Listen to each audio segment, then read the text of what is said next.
Today, it is illegal to force someone to work without paying them. But this was not always the case. Slavery was a common part of the United States economy and culture for more than 200 years. Juneteenth is the day that we celebrate the miracle that God performed in liberating our ancestors from the captivity of slavery in the United States. Less than 2 centuries ago, President Abraham Lincoln signed the Emancipation Proclamation on January 1st, 1863, effectively abolishing slavery in the Confederate States. On December 31st, 1862, the night before the new year, enslaved people all across the South gathered in churches to praise Yahweh and await midnight when their freedom would be official. These were the first watch meet services. This tradition of holding a church service on New Year's Eve is still upheld in many black church denominations to this day.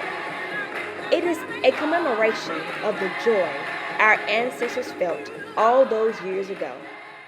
Emancipation marked a shift in the history of the Americas. Black people all over the Western Hemisphere have celebrated their emancipation for many years. Before Juneteenth became a national holiday here in the United States, there were many states that unofficially recognized emancipation days that corresponded to the day the news was made official for enslaved folks in that area. For instance, Mississippi's Emancipation Day is May 8th. Florida celebrates slavery's end on May 20th, and the District of Columbia, Washington, D.C., recognizes its abolition on April 16th. In addition, many Caribbean nations like Martinique, Jamaica, Barbados, and the Bahamas all have special days and festivals to celebrate the end of legal slavery. There's even a town in Mexico that celebrates Juneteenth. Nacimiento de los Negros, a village in Coahuila, a northern state in Mexico, was founded by black Seminoles who fled to Mexico to escape slavery in the U.S. This birthplace of black culture in Mexico holds fast to black and indigenous customs and remembers the struggles and triumphs of the fight for freedom in America. Now, you may be wondering why there are so many different emancipation days in the United States and why none of them fall on January 1st when President Lincoln signed the proclamation.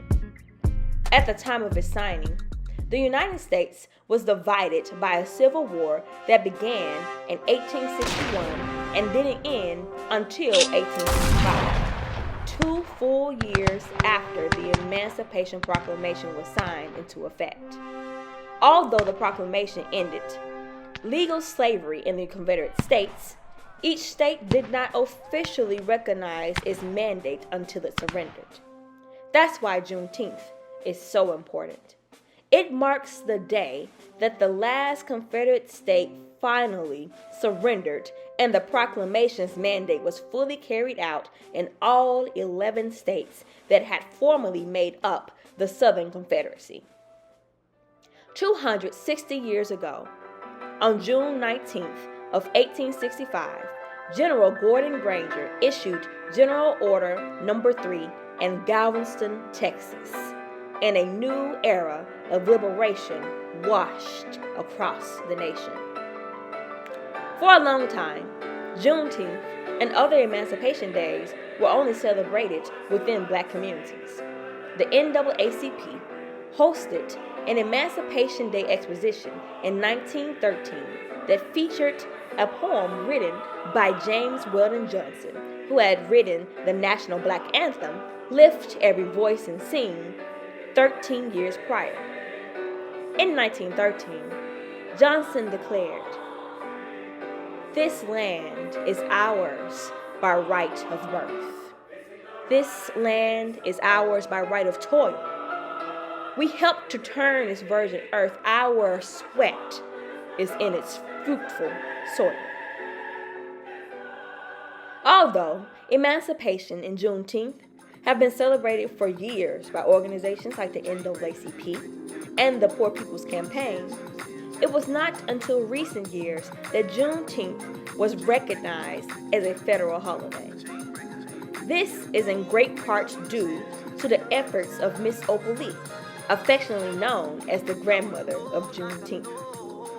At the age of 89, Miss Opal Lee started a campaign to petition for federal recognition of Juneteenth's significance by walking from Fort Worth, Texas to Washington, D.C. She saw the fruits of her labor when President Joe Biden signed Juneteenth into an official federal holiday in 2021. President Biden also conferred the Presidential Medal of Freedom on Ms. Lee in 2024 for her activism and dedication to liberation. Freedom has always been a complex concept for Black folks, holding at once the bitter reality of injustice and the sweet hope of liberation to come. All across the country, we rally around one day to remember the joys and losses of our time here in America. Juneteenth is a reminder to us all that no one's free until everyone is free.